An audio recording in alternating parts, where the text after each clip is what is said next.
Hey, and thank you for clicking play. We're going to look at today the game Dragon Spirit on the Amiga. So Dragon Spirit is a game that my brother got. No, did my brother get it or did I get it through the Home Computer Club? I actually can't remember how we ended up getting it. I don't remember walking into a store and buying it, let me put it that way. So it may have been one of the few games that my brother randomly came home with.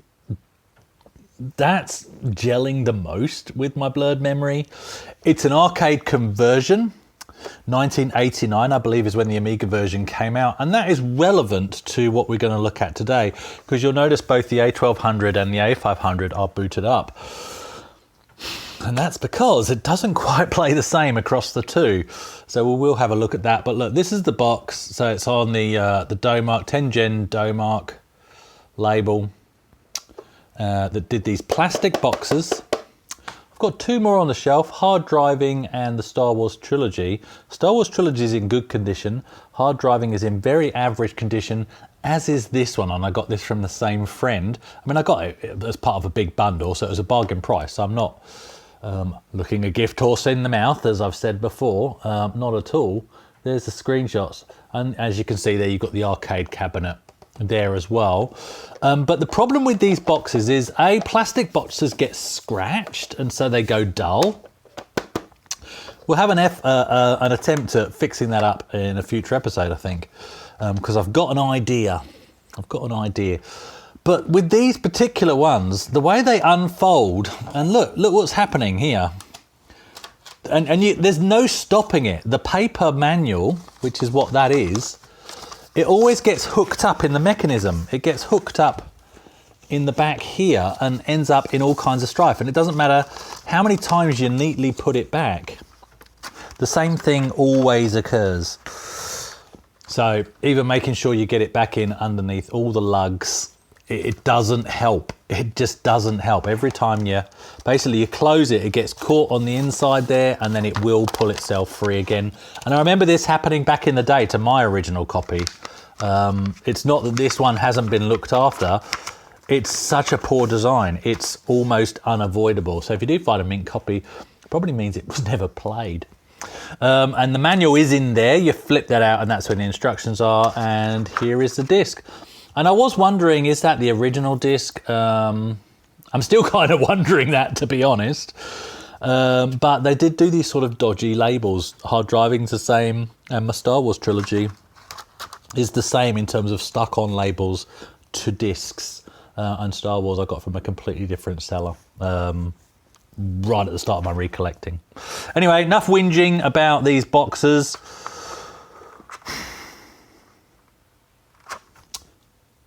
What we're going to do is we're going to have a look at it.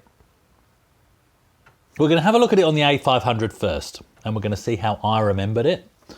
And then we will have a look at how it runs on the A1200, which leans into what I've said before. Acceleration or faster machines are not always, they're not always right. Okay, so basically this came out in 1989, so therefore it was designed for the original A500. But this is an arcade conversion. So what I will do is link you in the description to what it should look like on the arcade. And then there's a discussion really to be had around which one is more accurate to that. So there you go. Okay, so let's have a look at Dragon Spirit from the disc, because it's nice to load from disc, I think. We'll put that up there. And let's throw this disc in. Oh, let's move that can. Disc in the drive. And let's get this loaded. Now, I've never played the arcade version of this game, I must confess. I mean, my brother used to go to the arcades and stuff, so I assume if it was him that bought it, which that's what I'm leaning towards, then I think that must have been how we got, unless it was one of the opening games that you got when you signed up to the Home Computer Club. It's not a game that was on my radar, so I'm really leaning towards my brother coming home with it one day. Very farty noises from the Amiga drive on this one. Maybe put that down there. Very farty noises. But not scrapey noises. It's scrapey noises I really don't like when I put a game in the A500, because that drive is just so squeaky clean. And it really does pain me if I hear a disc go crunching, because you know it's just going to be a pain for future discs. Listen to the pace of the music. And I will put a comparison in at the end between this running on the A500 and it running on the A1200.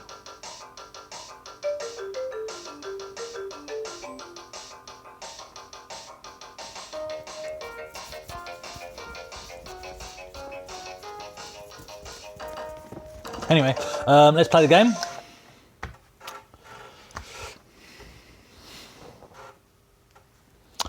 And it's an interesting game. I really do actually have a soft spot for this game. It's not the best port ever, as we will see as we get into it. It really isn't. It kind of chugs on the A500 especially. But it is such a unique idea for a first-person shooter, for a scrolling shoot 'em up,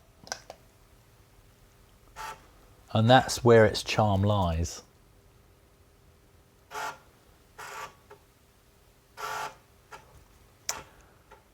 And I'm gonna probably focus more on the. Oh, I'm so bleached. Okay, I just want you to be able to see the gameplay clearly. Oh, so as you can see, and I will zoom in for you, you play a dragon. Not a spaceship, not a car, not a guy running about, you know, a commando or anything like that. You play a dragon. And you've got two kinds of fire. So one kind is taking out aerial targets, and the other kind is taking out targets that are on the ground, and that has a shorter range. Oh, bugger. Now you notice I had two heads, and because I've just taken a hit, I've now got, sorry, I had three heads, and because I just took a hit, I've now got two heads. So there you go. I'm just going to pause that because I do really want to make sure the screen is the focus. Okay. Oh, you can just hold fire down on this game. I've had people shouting at me in the comments for not doing that on other games. So you can see it chugs a bit. It's got a little bit of horizontal scroll, which is nice. Not a great deal, and not as much as the arcade port, but that's because you've got a wider screen. But what I really like is there's some nice effects. So these clouds, you fly under the clouds but over the terrain. I like it. You've got a turning effect on the main player sprite. You get shot at by red Tic Tacs. I'm not sure if I'm a fan of that, but some of your enemies are like recognizable dinosaurs in inverted commas. So that's nice. And look at the HUD down the bottom, okay? Oh, missed that, don't know what it does, but anyway. You got trees that shoot at you, okay? But look, you fly behind the HUD, the dragon on the HUD, which is kind of mimicking some of the design of the arcade cab. Really nice effects, like really cool. You'll see when I die, and I will die, that there's a nice effect at play there as well. Now, just for comparison as well, I'm going to shut up so you can listen to the fire speed, because we will compare that to the A1200. I don't know. Oh no, that killed one of my heads. I didn't want to pick that up. That didn't help. Oh well. I mean, there was a clue. It had a death skull. Oh. See, look, when you die, you kind of fall down to the ground, which is really nice. Those things on the ground are massive, really, in comparison. Oh, bugger. Arse.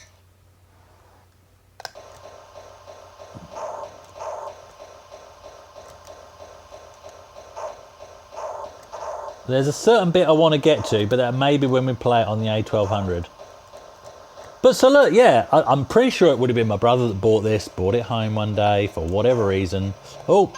Oh yeah, we got some shields. Nice. I think that's what that means. But while it wasn't the greatest game, we'd have put some time into this because, well, it's pretty cool. And like I said, it just has this unique charm. Every other vertical scrolling shoot 'em up is fairly, you know, predictable in terms of its theme. Whereas this, what a unique idea. To be a dragon. I love it. It's brilliant. And here's my bit I wanted to get to. Flying bottoms. No explanation why there are flying bottoms, but there they are. Yeah, and you have to avoid and shoot the bottoms. There we go. Kill the flying bottoms. Give them a slap with your dragon breath.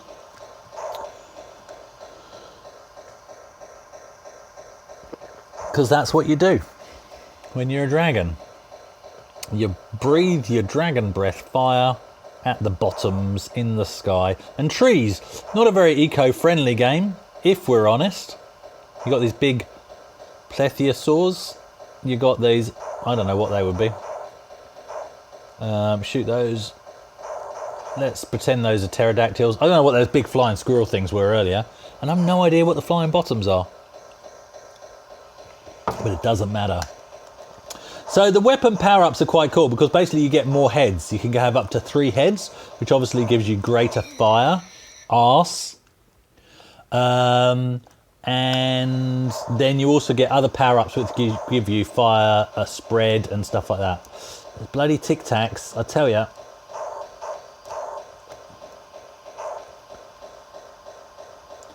There really isn't much more to be said, if I'm honest. It's just a nice, unique, you know, game concept. Flying over the canyons. And I played quite a way into this back in the day. I really did. And got past some of the bosses and stuff. Can't remember if I ever completed it, in all honesty. But I certainly enjoyed it. Even though, like I said, it's not the smoothest. These weird phoenix things that sort of blow themselves up. You have to avoid the feathers, which is a bit annoying. Hey, got another shield. Flying bottoms again. Fire, get the buttocks. Get those buttocks. Smack on. Look, I can now just force myself upon the buttocks because I have shields. There we go. Not something I condone in real life, forcing yourself on somebody's buttocks, but on this occasion, it's okay. Now. Oh yes, it's time for the seashells. Look out, there's random seashells attacking us. Why are the seashells attacking us? I don't know. I don't really know why that's happening. Look, oh, they're coming on! Oh, here we go, we got to a first boss. The big plesiosaur, I think. I can't remember. I used to be obsessed with dinosaurs. No idea now. Certainly not a triceratops, is it? Those other ones, Ankylosauruses, these ones that were on the canyon walls, I think. Oh, you. I don't want to have this many lives. I don't like long videos, to be honest. And I want to show you on the A1200 as well. Look out! It's the seashells again. Get them.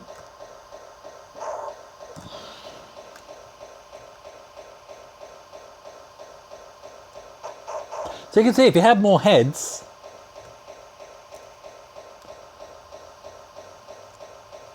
Your dragon needs more head. It needs to get more head. It needs to get a head. I don't know. Can you fly over the back of the plesiosaur? Is it only the head you have to... Arse! Loading next level?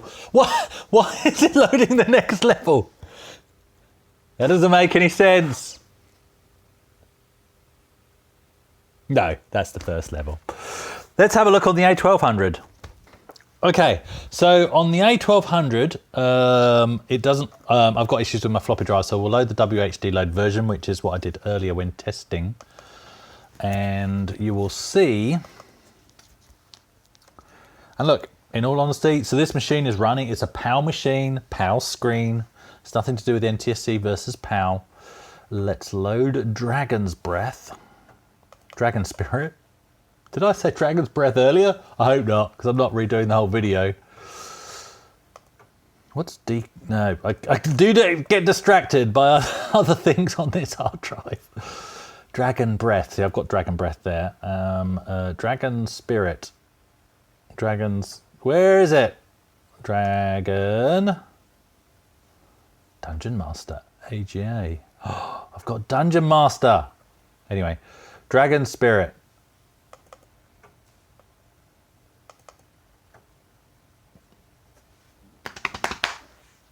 Let's have a look.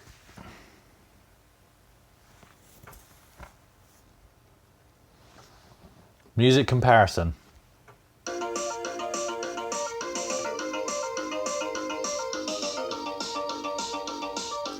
See how much higher that is?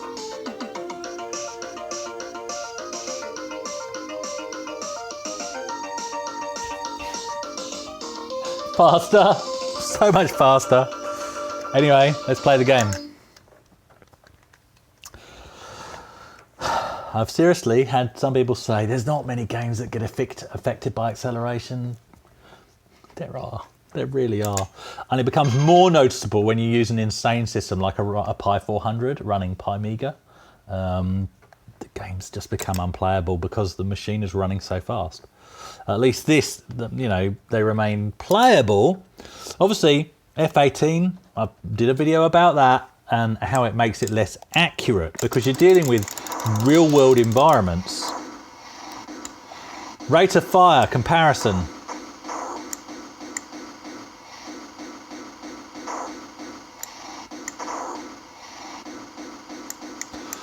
So look, whilst this is clearly faster, I would argue, unlike F18, where it matters because things are becoming less accurate in what is meant to be a simulation, what is this game a simulation of?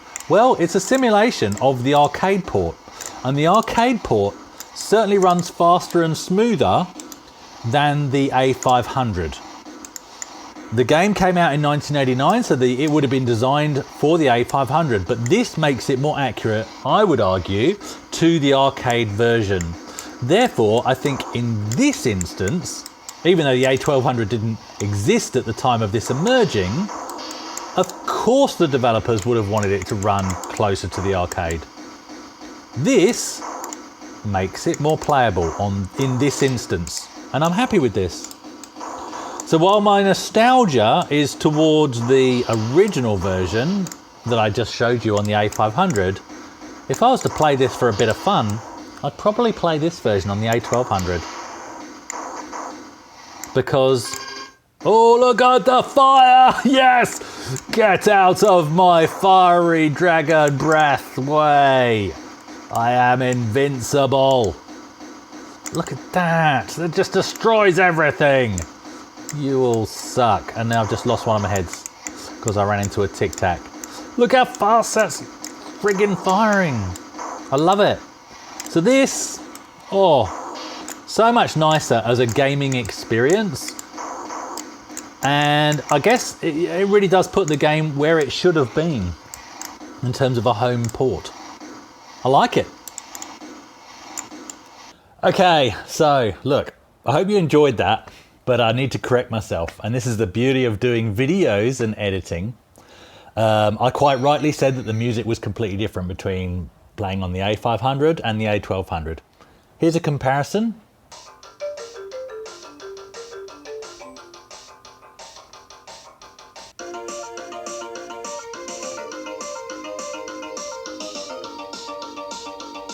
So that's undeniable, okay? But reviewing the footage, when I'm playing this game, it really does feel like it's playing faster on the A1200. Hand on heart, that's how it plays. But I think what's actually happening is it's genuinely just playing smoother, which is what should happen.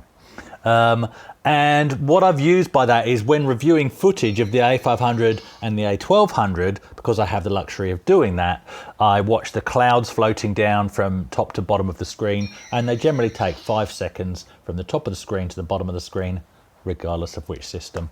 So I'd still argue, so essentially what's on this screen is the outro that you're never going to see, because what I say in that outro is wrong, and some of the stuff that I would have said in the video during gameplay, in all honesty, is opinionated error. It is.